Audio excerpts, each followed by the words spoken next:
G'day guys, welcome back. Welcome to Pouring Your Heart Out. Now today, something a little bit different. You guys have seen me using my live edge coaster molds for the Larimar effect. And maybe some of you don't really like the Larimar effect, or you're not interested in doing it, but you want to try the new mold. So how about we combine the chunky live edge with the chiffon effect? So what do you think? That's what I'm going to do today. So I've got my white sheer chiffon, and I'll just find the end of it. Put that down. So basically what I'm going to do is, I'll just use this little corner here. I'm going to basically just cut it the same size as the outside of my mold, because if you look at the outside of the mold, it's wider here than it is down here. So I figure if I make it sort of this wide, by the time I've scrunched it up, it'll be okay. So let's just do this, and I'll get rid of all of that, and yeah, just go around here.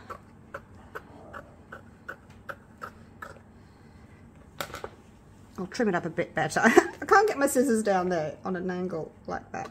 Anyway, oh, I guess I could if I tried a bit harder.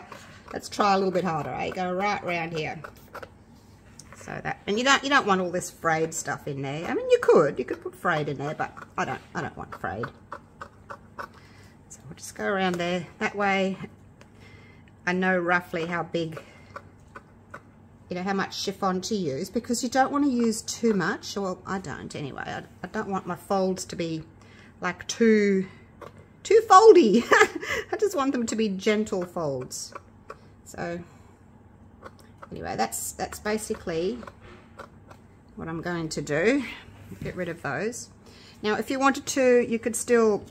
it's very stretchy stuff. You could just fix up your little piece that you've cut, but look, that's fine. All right, that'll be fine for what we want. By the time we've got some scrunches in it, and it may even still be too big. I'm not sure.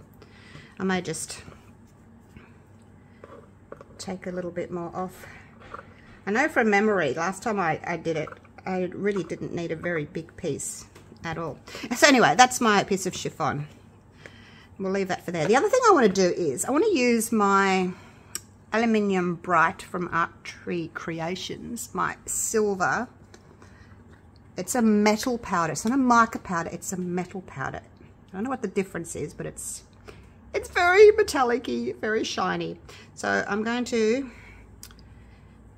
brush this on the edge, and I know it's going to get into the mold there, but that's okay. I can just use my piece of tape, my piece of masking tape to clean off any bits.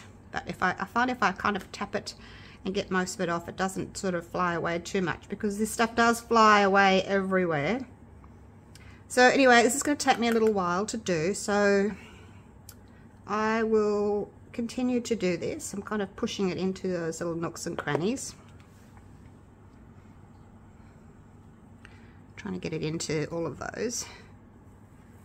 So anyway, I will continue to do this, and I will catch up with you again once I am done. Okay, so that's all done. Now the other thing I've done is I've got a little baking tray, and I've covered it with some plastic wrap, and I've put my mold in that because the river table resin is really thin. It takes like 2 days to cure. Once it's done, I'm going to pick it up very carefully. I'm going to carry it over to my heat mat, and hopefully it'll cure in a day instead of 2 days, because it's really cold. It's only like 18 degrees Celsius in my studio. So yeah, and as you know, I'm not very patient, so I'm going to do that. And it's just easier to pick up something with a hard base than it is to try and pick up a full mold that's going to bend and splash everywhere. So I'm going to do that. That's why that is there. Now, what goes with silver? Well, blue, of course, burgundy, deep dark green, emerald green, things like that. But I'm going to go with blue today. So like I said, I've got my river table resin there from Platinum. I did mix up 100 grams of A and 43 grams of B. I know it's going to be not too much, but I thought I'll make some puffy hearts as well. Now, the first layer where you put your chiffon in just needs to be quite a transparent with just a hint of blue. And then what you do is, if you haven't seen me do these chiffon effect before, I will link one of my videos up, something in there. I will link it towards the end of this video in the top right hand corner for you if you want to watch it. But yeah, basically you do the first layer with your chiffon, and then you come back and you do a top coat with like a darker color in the same sort of tone but a little bit darker.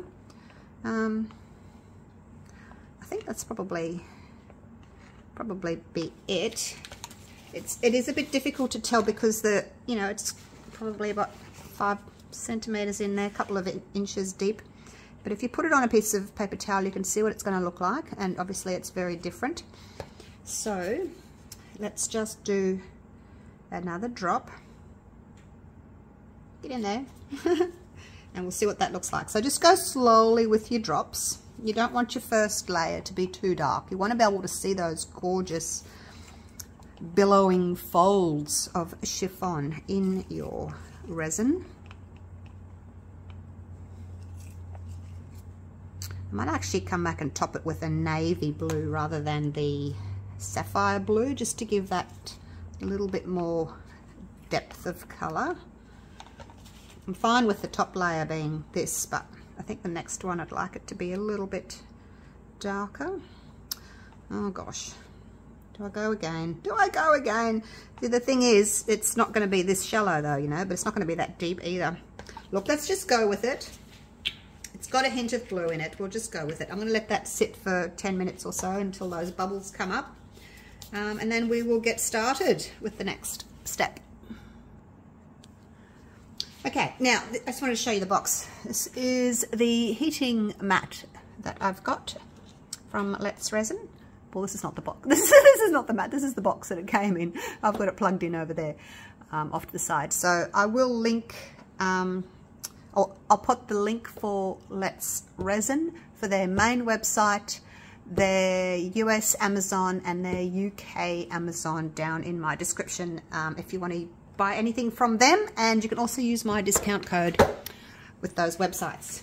All right, now on to business. Oh my gosh. Now while this was sitting, I went and looked for a navy, and I don't have a navy from Let's Resin, but I've got a navy from Octopus Fluids alcohol ink, so I'll use that one for the top coat. All right, so I just used my little bit of masking tape to clean my mold. Try and get as much of the silver off as possible. All right, here we go, here we go. Oh no, all that just to get to this. Now I'm going to pour onto my stick. Stick's just touching the base of the mold there, just to avoid so much splashing and more bubbles. So we want to fill this up basically, oh, 3/4 of the way, I would say. I won't put it all in just yet, just in case. I mean, it's almost there, but we'll just put this in. Not that it's going to displace much, is it? All right, now have a little look before we go any further. If there's any little bubbles, little bubbly boos, we can just pop those. Or if you don't want to use a little baby torch, you can just use a silicone tip. Look away if you don't like bright lights. I'm going to shine a torch on here, and it will show us if there are any bubbles clinging to the surface of the mold. Okay, no, pretty good. So good way to see if there's a bubble caught on the base with your little torch, flashlight, whatever you want to call it. Give your little chiffon a bit of a shake, not over your mold, just to make sure it's got nothing on it. Okay, I'm going to use these little dotting tools. I feel like a robot here. Okay, so I'm just going to push these down. Try not to get too vigorous with them. You don't want to trap any air in there. But because the chiffon is so sheer, and obviously it's like a sieve, you know, the water, the resin, whatever, is just going to go straight through it. So you shouldn't get too many bubbles. If you do see one, you can just lift up the chiffon, I guess, and get it out, but you shouldn't get too many. This is a really, really thin resin, this one. It's my thinnest one I've got. So just kind of make your folds as you want them.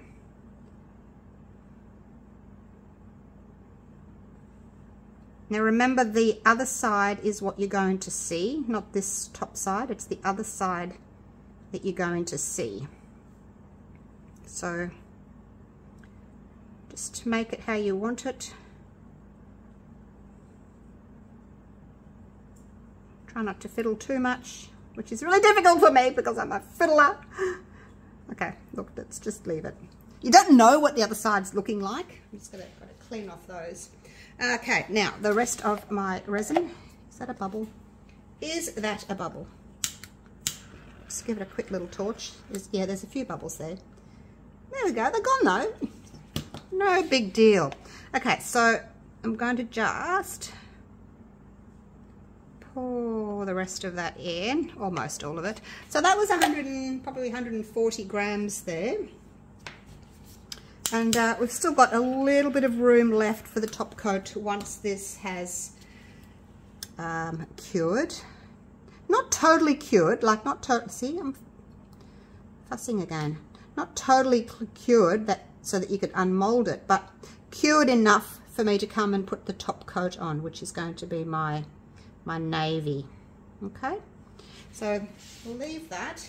See, because it's not too full, I can now pick this up very carefully and walk across to my other bench and put it on the heat mat. Once it's cured, I'm going to come back and I'll do the navy with the 360 plus, and it sets in like 6 hours, so I won't need to put it on the heat mat for that, so I can just leave it sitting on my bench here. All right, so I'm going to do that. I'll try not to fiddle anymore, although this one here just calling to be fiddled with. Look at this, look at this one. So anyway, I will come back probably tomorrow to do the next coat. Righto, so this has set enough, look at that, to allow me to do the top coat. So I'll move this. It's done its job. It's sitting on the heat mat, and yeah, what normally would take 2 days or at least 24 hours to get to this stage has only taken maybe 6 hours. I don't know, I didn't time it. All right, so I'm going to use the Octopus Fluid Inks Navy. I've got a little bit of the chiffon, you can see, just poking up through the surface there. 1, 2, 3, 4, 5. We'll try 5 first. And a little bit of the silver, which is kind of floated, is just sitting on top of those little ridges there. Oh, look at that. That's going to be nice, isn't it? Those will be nice together. I will make it darker though. Now the good thing about having the silver edges is if you change colours, maybe not necessarily with this particular technique, but any technique where you're changing colours, like a top coat and a base coat, you're not going to see the changing colours because the sides are silver. So that's great. Another 5.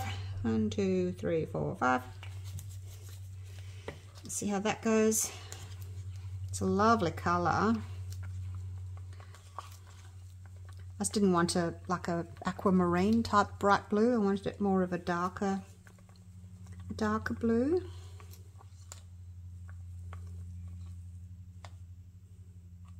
I'm going to go with another 5. I want a real navy. 1, 2, 3, 4, 5. I like the number 5.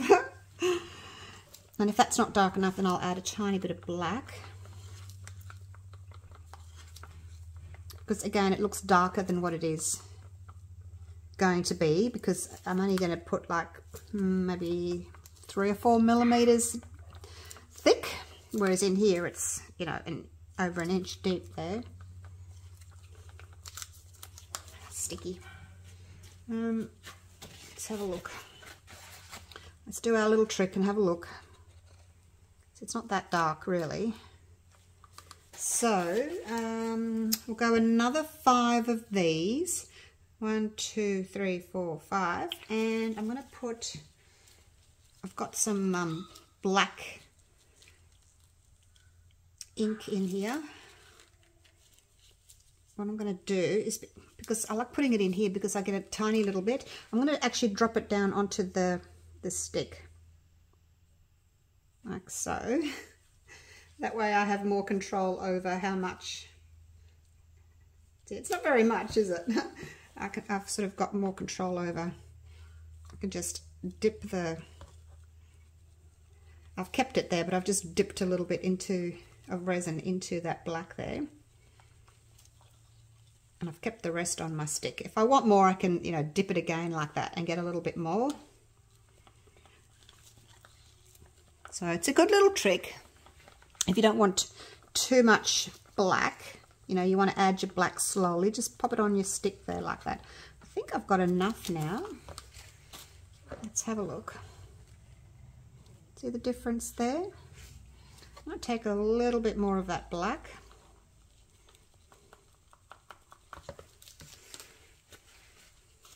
So it's just a little micro drop really that comes out of the nozzle. I find that, you know, some nozzles give you quite a big drop. And if I only want a tiny little drop, I just put my black into one of the little needle nozzle bottles. Okay, I think that's it. Let's just pour this on and see how we go. Oh, that looks like a lovely shade of blue. Look at that. Gorgeous. It's going to look really pretty against the silver. Not that you're going to see it against the silver because the sides are silver, but hopefully we'll be able to see the white chiffon through the light blue onto that dark blue. Now I made up 50 grams of A and 22 grams of B, just of my Platinum 360 Plus, because I know it's going to set up nice and quickly. So even though the river table resin underneath may not be ready to unmold just yet, by the time the Platinum 360 set, and I think I put that bit too much in, I think by the time it's set, the river table resin will be set as well. Got a bit much there. Now, if you've got too much resin, this is a good little trick to do. Just pop your paper towel in the center like that.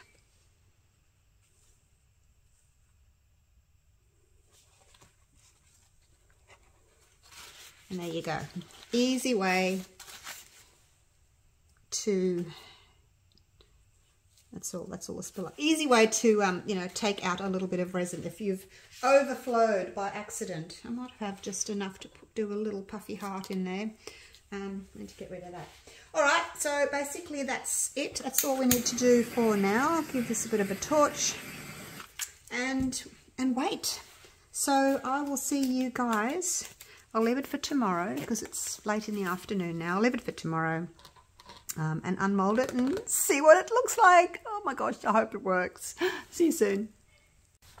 Okay, you guys. Oh, I'm so looking forward to unmolding this. I have great expectations for it. So let's hope that it comes to fruition, hey? Let's hope that it works. Okay, here we go. Oh, look, we can see through it. Look at that. Oh, there's one little bubble there. One little stray bubble. Okay, now, on the other side, we should, with any luck, have a little bit of white. See the little bit of white poking through that pale blue that we did for the first layer. Oh, and also we should see silver. I forgot about the silver edge. Okay, let's do this. Oh, so nervous. Oh, wow, look at it, you guys. Oh, that is so pretty. What do you think? There's my silver edge. Could have gone a little bit darker with the background. Wow, let me go and get a piece of black paper. Hang on. I've actually got black and blue in my little file over there. Okay, so here we go. Look at that.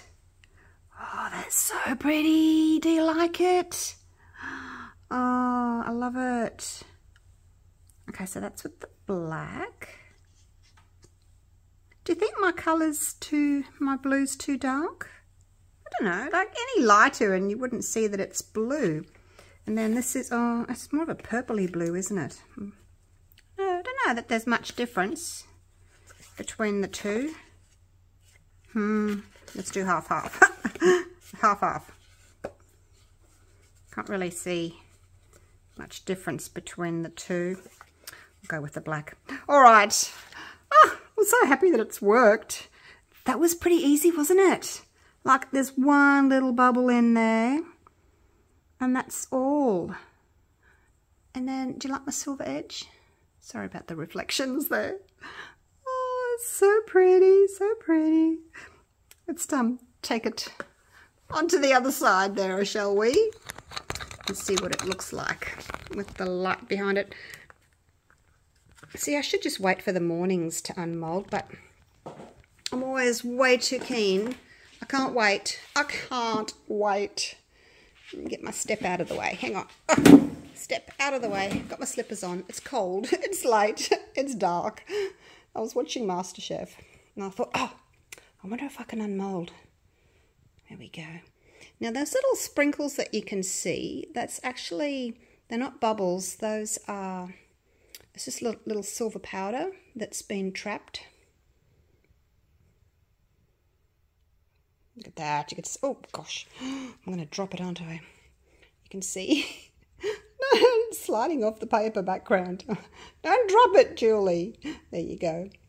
Oh, I love it. And look, it was so easy. And I think it's just adds something a bit different to have it in this live edge mold. This is the chunky live edge mold.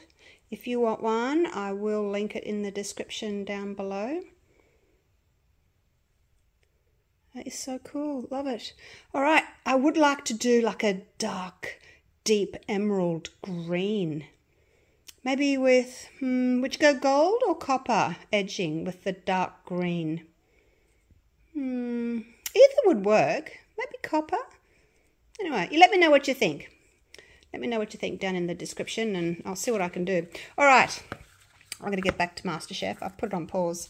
Sorry about that bright ring light there. It's a bit difficult to see, isn't it, when I bring it back over here? Hang on. I just want to try one thing. I want to turn off this big light here. Let me turn that one off and see if it's any better. How's that? Is that any better? I've still got my two side ones. That one there and that one there. I've just turned the back one off. I don't know if it makes any difference or not. Sometimes it can be a bit too glary.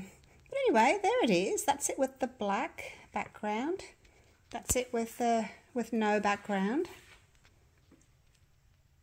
You can just see the background of my workbench there. Let me know if you prefer the dark with the black there or whether you prefer it just like that. I think you can see the folds a bit better like this, can't you? Anyway, that was a lot of fun making it. I enjoyed that and I'm so glad that it's worked. It just looks so 3D. You wouldn't know that it's flat on top, would you? You wouldn't know. All right. Thank you so much for watching. I will take a nice photo of it outside for you tomorrow. And then you can pick up this, silver shimmer here, which you can't really see in this light. But I'm way too impatient to wait for tomorrow. So thank you so much for watching. And yeah, I'll definitely be doing these again. I've also got my live edge tray, the bigger one. I'd like to do the chiffon in that as well. And there's also something new coming up as well that I want to try, so watch out for that. Okay, thanks so much for watching, everyone. I will see you all again real soon for the next video. Okay, take care.